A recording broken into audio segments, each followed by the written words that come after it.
Hi everybody, we just finished shooting a video about the Ascot Chang tailored mask, and since we're at the factory, I thought it might be fun to go back to the 3PB and kind of dig into the history of it and show you guys the evolution of that model.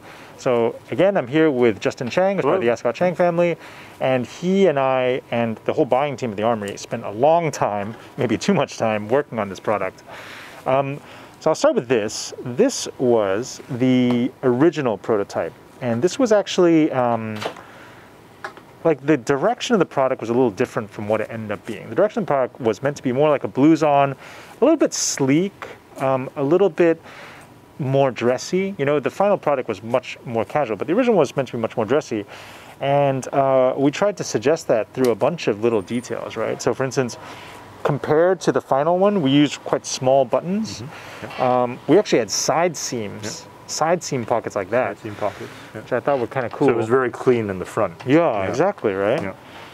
And then after we did that, we were like, oh man, it just looks like a short little shirt. And so we started chalking in some slanted pockets. And that brings us to this. And I was really impressed, Justin, that you managed to do this. Because it was, like technically it's not easy to have these little welt pockets like that on a shirt. You know? And to be honest, it was a good exercise for our tailors as well, because this isn't really something that we're used to. But we were like, can you try this? Can you try this? And this is what came out. And I think, you know, even though it didn't make it to the final iteration, I think this was it was a good exercise for us. Yeah, it was super interesting. You know, I remember when we had this pocket, like when you put it on, it would be quite plain, and it always needed something. So I would always wear this prototype with a little pen in the pocket just to like break it up a little bit. And I think that is when we really start to realize that, like, if you make this thing too simple looking, it's just too similar to a shirt. Like, and hence it wasn't really possible to keep it going on that dressy track. And we had to change a lot of the details to be a little bit sportier.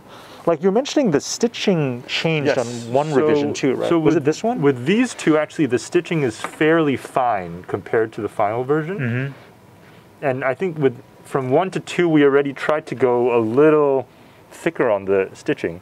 But as you'll see with version 3 over here, this is where the much more, we had to source a thicker yarn than we're used to get this really kind of thick stitching here.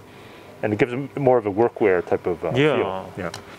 In fact, I think that stitching was Jan's, it was. our colleague Jan's idea. Yeah, and I think it was a really good idea. In fact, everything got kind of supersized on this, right? Like, so you have the welts getting wider here.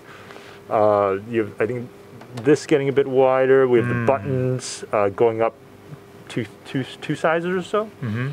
And so this is where kind of the workwear feel of it started taking shape. Oh, and we also enlarged, we added this, remember? Yes. Yeah. We added this, and I remember we wanted this to be curved bottom at first, but after we added this, we decided to be much more straight bottom. Yes. Man, I kind of like this one too, though. Even though, like, if you weren't gonna have the breast pocket, then this is a good iteration. Is this the one with the hips? Oh no. No. Actually, wait. Sam, just point the camera at this real fast. We actually experimented with these too, with this little fastener at the hip, just to take it in a little bit. But because of the length of the jacket, it really wasn't very effective, and it just looked weird. So after that, the final prototype was actually this one I'm wearing. We stripped off all the pockets, and we were playing with a bunch of just patches for the pockets. I wish we still had those patches. They're probably in some drawer somewhere. But so we ended up with these like straight edge, but then quarter circle on this side pockets, with a breast pocket that's also as a patch. And it's kind of been a hit ever since.